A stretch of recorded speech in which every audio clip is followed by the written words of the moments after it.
Okay, we're back in open session at 6:08 p.m. and there was no action taken in closed session.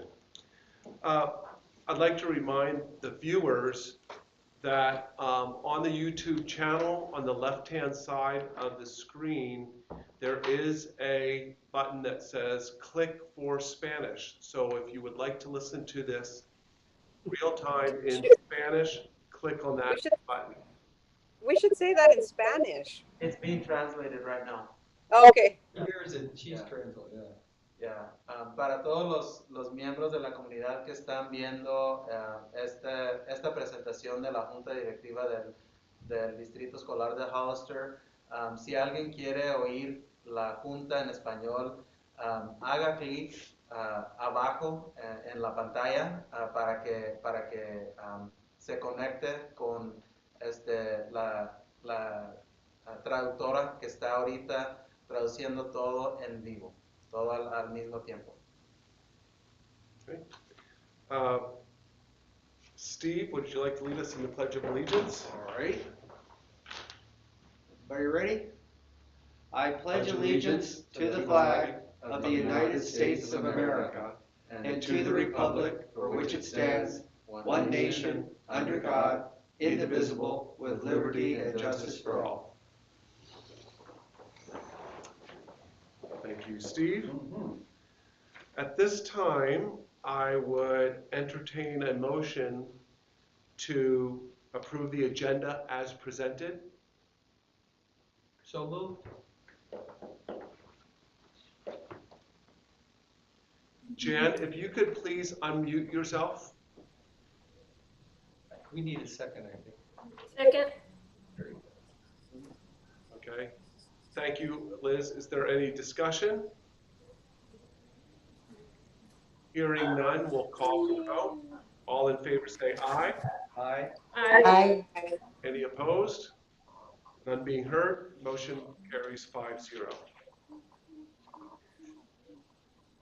Superintendent Ochoa or Clerk Grist, is there any public comment on the meeting in general? There is no public comment at this time. Okay, no public comment. We will move on to the consent items. I will entertain a motion to approve item number 10, consent items 10A through D. So moved. Second. Thank you. Is there any discussion? Hearing none, we'll call for the vote. All in favor say aye. Aye. Aye. Any opposed? Hearing none, 5-0. There you go. That brings us to item 11A for consideration of a return to school campuses in accordance with the California Department of Public Health as outlined in resolution number 1-2021. What the board is provided this evening are some pieces of data, some summary of the process, as well as a recommendation from administration. For tonight's presentation, I'll direct board members and the public to page 37 of the package, and that was again districts in the state of California chose many of them to state their closure as an until further notice. Other districts chose a month-to-month decision process, and this board voted at our August meeting to agree upon reconsidering opening the district tonight on October 13th. At the time, what we indicated that if the county was no longer on the governor's COVID watch list, and that later turned into the tiers of the tier list, then the board would be advised to extend the school closures until January 4th. That's actually the Monday we come back from winter break. And that takes us into page 38, which is a review of COVID-19 cases by age group. The source of this information is the County of San Benito. If you haven't been on their website, they have an excellent website providing a lot of up-to-date information. What this indicates is that the three largest groups of cases in the county are ages 5 through 24, which our students fall into that age range. Ages 25 through 49 and 50 through 64, which all of our employees fall into one of those three ranges. So I think it's fair to say that those three age groups represent the children we serve and the employees who serve them. In terms of how the COVID cases have come about, there is a very strong correlation to person-to-person transmission, often family-related. There's very little travel-related COVID case analysis, and then the last part is community transmission. So those are transmissions that have been vetted to indicate that the person was either at a public event or outside of their home or in the workplace when they contracted coronavirus. So those are two pieces of information I wanted to share with the board this evening and with the public that factored into, in some part, to the recommendation that we'll make this evening. On the next page, what we did was we went to the COVID tracker on the County of San Benito website, and they have a function where you're able to evaluate cases on a day-to-day or month-to-month basis. So their website and their visual is very beautiful, but it would have been very hard to see on this in this kind of a format. So I basically took their data points and I entered them into an easy to read chart. And what it indicates is that when you look at the magnitude of the closures that we had in April and May, you see a very, very low case count for those 2 months. When the economy started to open back up and when restrictions regarding shelter in place were taken away, you see a gradual increase, and now over the summer months and leading into this month, you see a month-to-month decrease that started in August, continued in September, and appears to continue now into October. At present, we are averaging just under 3 cases per day in October. I didn't want to show that on the chart because it wouldn't have been a fair representation because there's only 10 days in the month as opposed to the 30 days. And I didn't want to do a projection because I'm not going to predict the future with COVID because I will be wrong if I Flu try to do season's that. coming. Yeah, so this is another visual for the board to see the COVID cases month by month in the county of San Benito. And then on page 40, where this is the October 9th placement for San Benito County, the source of the data, as you can see, is covid19.ca.gov. At that point in time, San Benito was placed in the widespread or purple tier of the state's ranking system, assigned specifically because of the case rate and the positivity rate. I will mention to the board that earlier today the county sent out notice that the tier has been reduced to the red tier, which is a substantial spread as opposed to a widespread. So we're not the worst now. It as of today, so that is just as of today's reading. On page 41, it goes into more detail about the confirmed cases. This takes you all the way back to February. So this is the number of confirmed cases, the number of deaths, and the number of recoveries. And, what you're looking at here is you see pretty close to equivalence in terms of cases and then recoveries, and then obviously it leads us into a decision for the school board to consider. My administrative recommendation to the board is to remain on distance learning through January 3rd, 2021. That obviously is a non-school day, but I wanted to sort of describe it that way because in our previously agreed upon COVID timelines, school reopening timelines, we identified December 9th as the next time that we would consider reopening, and that would put us in place for a January 4th reopening. So the recommendation I'm making to the board is to remain on distance learning until that January timeline and then follow through with our previous agreement, which was we meet again in December to reconsider this. And I'll make the recommendation on these points. So San Benito County has remained either on the COVID watch list or in the purple tier since May 20. That obviously changed this morning, but it's a very recent change. Number 2 is student and staff safety and the potential risk of COVID infection. So when you open up and when you provide a service, there is an inherent risk of having to close the service and having to reformat the education to the children if the employee teaching the children is suspected to or confirmed to have coronavirus and that person is sent home. 3, the subsequent camp closures related. So if that were to happen and we had to close campuses, which is part of the decision tree when you reopen, when you have a certain number of cases at a given school, you have to consider closing the entire school. That would be a major disruption to the economic and family environment of all of our students if we had to put ourselves in that situation. And then 4, the impact of flu season and ruling out COVID symptoms that are in many cases identical to COVID. So when you have headaches, sore throat, coughing, temperature, and then you look at the list and you're like, oh, those are all the COVID symptoms. Oh, well, go get tested. Okay, well, we're going to wait 3 or 4 days. In the meantime, let's pull the kids out as well. And so now so I think we always knew we were going to arrive at today and have a hard choice to make. But my recommendation as the chief administrator for the district is that we remain on distance learning until then. And with that, I'll open up for questions from the board. Any questions? I don't have any.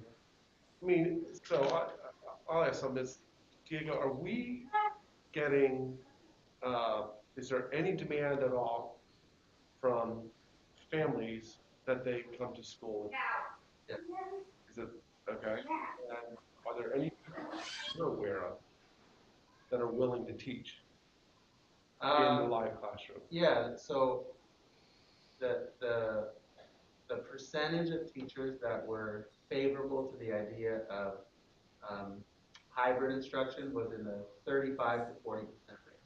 And the percentage of families who were open to it was in the 50 to 55% range. But the one thing I'll add in there is that not all of those teachers are at the same grade level. Not all of those teachers have the right credential.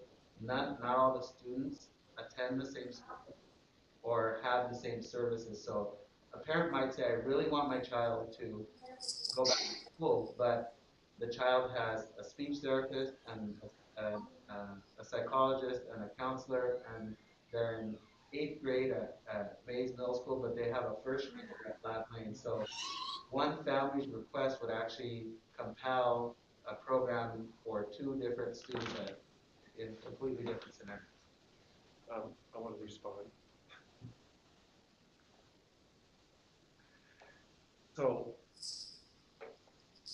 the one thing I would like to see us do is, because we have demand from families and we have at least some teachers that want to teach us, that's my second point. Third is, I see from the San Benito County announcement, I get it from the Sheriff's Department, says that 9 local schools are open, and I haven't heard, not that I know everything, I haven't heard any horrific stories that come from that nationwide.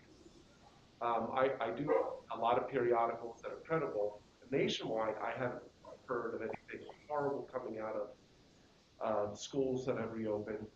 I would like to know, can we put a program together, aside from those special things that you just said, for those families that realize, I truly believe the kids are being hurt bad, and I don't know how we're going to recover from them the longer this goes on.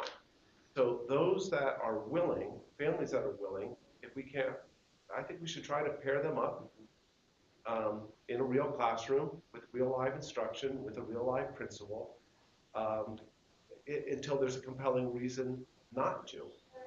Because I'm just not seeing anything that says we have to stay shut. I mean, it's so open-ended. And again, I know families that they want to be in the classroom. And I'd like to get all of your opinions on it, starting with Carla after she waits about 2 seconds.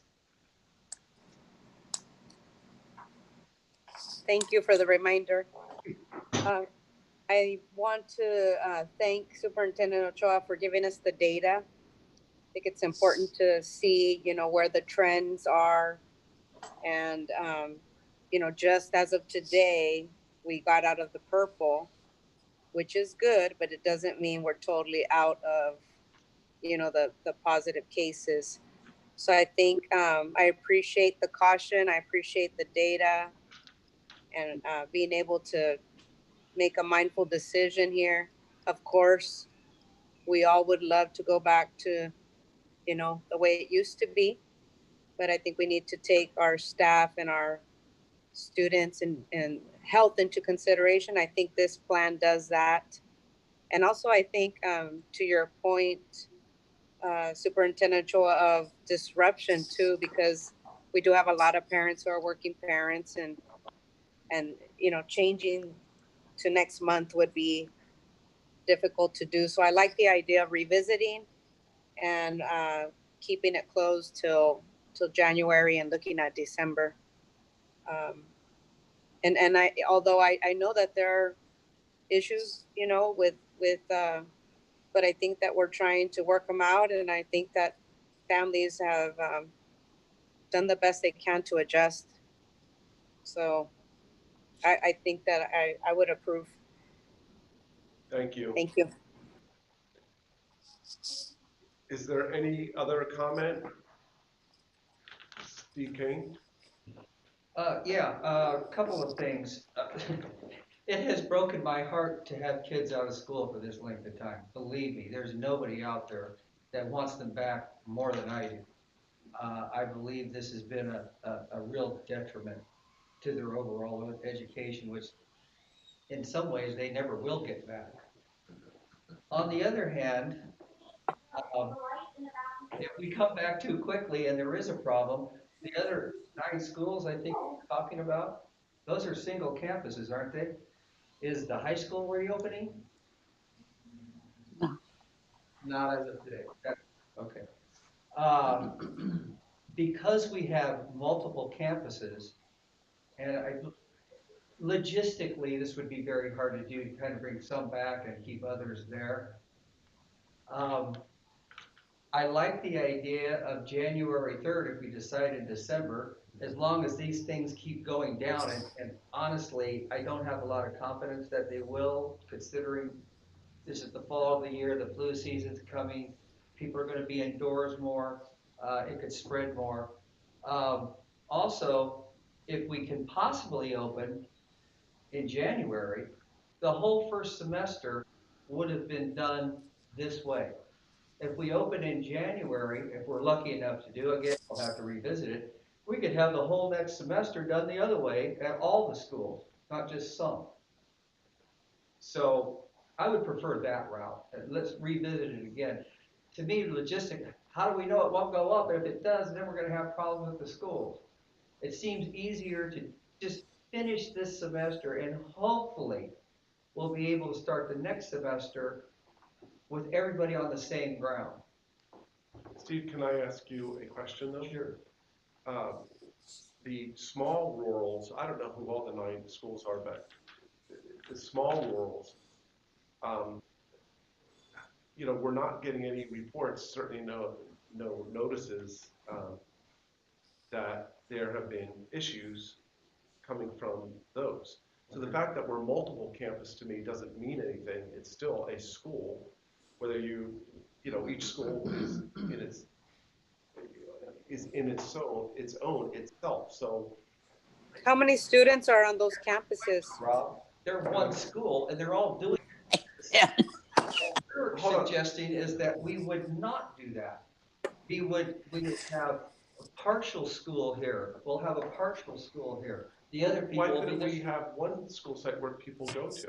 logistically, that would be really difficult to do. Why? We already send kids from one school to another. I, People that live near Sierra Vista go to HDLA. People that go to Sierra Vista go to to me, AAA. it's not rational. It's not easy to do in our situation. We are not a rural school. We No, have a but- lot more people. Okay. Carla, I think you asked how many children. I'm not aware that any of them outside of Tres Pinos. I think Tres Pinos has about 120. The rest have, we'll say, less than. But they don't have 120 at one time attending. Let's state the facts, right? They have a hybrid model of a certain number of students going on campus. It's a smaller community, And they don't have 7th and 8th graders. right? So it's not Doesn't? the same. Tres Pinos doesn't have 7th or 8th graders? They're not going to school every day. No, they're doing virtual learning. Okay, so why can't we do it for 1 through 6 then? I mean, That's not the recommendation. Their community is much smaller than our schools.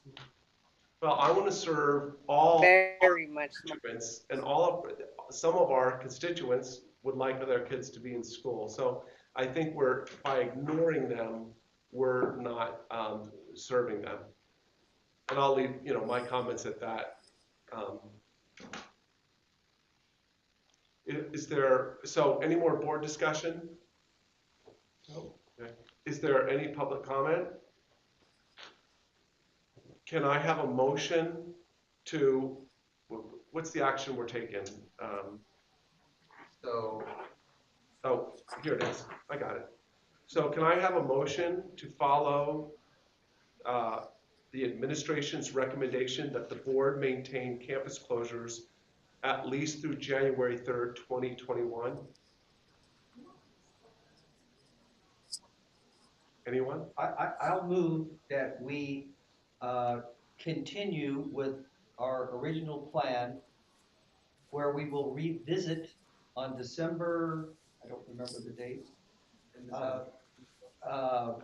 December, what was it? In the December date. The December date, and decide at that time whether we want to reopen January 3rd, 2021. So you said the original plan, but the original plan calls for a November check-in date. That's why Oh, I the thought it was wording here. December. So then I'll have to change December to November. So the motion would be that the board maintain campus closures at least through January 3rd, 2020. Yes. Right. So you say that. I move that the campuses remain closed until January 3rd, 2021, where we also revisit this decision November 9th. In December. I thought I said. Is there a second? I'll second. Liz. Any? I'll second it. Thank you. Is there any further discussion? Hearing none, I'll call for the vote. All in favor say aye. Aye. Aye. All opposed say nay. Nay. 4-1, Diego. Item 12, board member reports. We'll start down at the bottom there with Jan Grist. Anything to report? Yeah, I attended the general plan meeting for the city of Hollister. And one of the things that came out of that meeting is that the trees that are native to Rancho Santana are the black cottonwood, valley oak, California buckeye, and coast live oak. And I was just wondering if we should, maybe that be passed on to whoever landscapes whoever's going to do the landscaping, to see if those trees would work for the Fairview. The trees that are going to be planted along the Fairview, since they're native to that area. Okay, do you want that to be a future agenda item? Yes, please. Okay. Going around the clock, Liz? Or no, I'm sorry, Steve. Nothing to read. Nothing to report. Liz? Nothing to report at this time. Carla? She's frozen. I did attend a virtual meeting with the Rotary Club with Superintendent Ochoa and Superintendent Crystal Lamonto. And we talked about the digital divide, and the Rotarians were very receptive to the issue because it is something that doesn't just affect students, it affects families. Where now with the internet, you can't even get a doctor appointment, fill out forms, DMV, everything, right, is internet and virtual. So I was really happy that both county and our Hollister School District Superintendent were there to provide the data. Thank you. It's not on the agenda, but can I ask for future agenda items? Liz? I would like to bring this up at a future board meeting as far as what the other board members think about it. But in working in conjunction with our city leaders and our county leaders, developing some form of subcommittee so that we are part of the conversation when it comes to growth and infrastructure. I don't think the community is aware that we're our own individual entity, not run by the city. And so funding is, straight from certain, certain places for us to do what we need to do and educate our students. But I think it's important for us to really push and ask for that inclusion, so the community is aware that we all need to be a part of this conversation for the betterment of this community. Okay, is that it? Yes.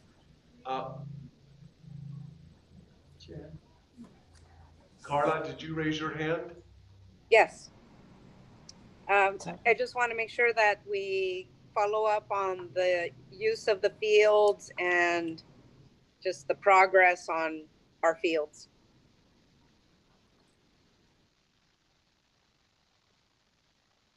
Okay, yes. And May I speak? you may. In regards to what Liz says, that's the Intergovernmental Council that has not met since the pandemic. And that's where everybody gets together to talk about that stuff. And I don't, maybe Diego can talk to Crystal to find out what's happened with that group. The problem that I have with that, Jan, is that we have no vote, or in the past we had no vote. See, that's Liz, let's put it on the agenda. Okay. Because I want us to have an impact and not just sit in a room talking about stuff. Okay. Any other future agenda items? Okay, hearing none, I'll make the announcement that the next regular school board meeting is October 27th, 2020. And having stated that, I'll entertain a motion to adjourn the meeting at 6:38. So moved. I'll second that. Thank you. Any discussion? Hearing none, call for the vote. All in favor say aye. Aye. Aye. Aye. Any opposed? Motion carries 5-0. Everybody have a pleasant evening. You too. Yep. Bye, The one everybody. thing- The one thing I forgot Good night. as is a future agenda item is where are we with the social workers? Oh, yeah. Other thing, Can you I'd kill also that? like to, yeah, I mean, I'd also like to have an update on attendance at each one of these. 96%. It's As of today. 96, as long as it It's stays gone, up it's there. gone up since our last meeting. Yeah, I think it was 95 something. wasn't But it? is that true attendance, Diego? That's true. I mean, students are engaged the entire day? That's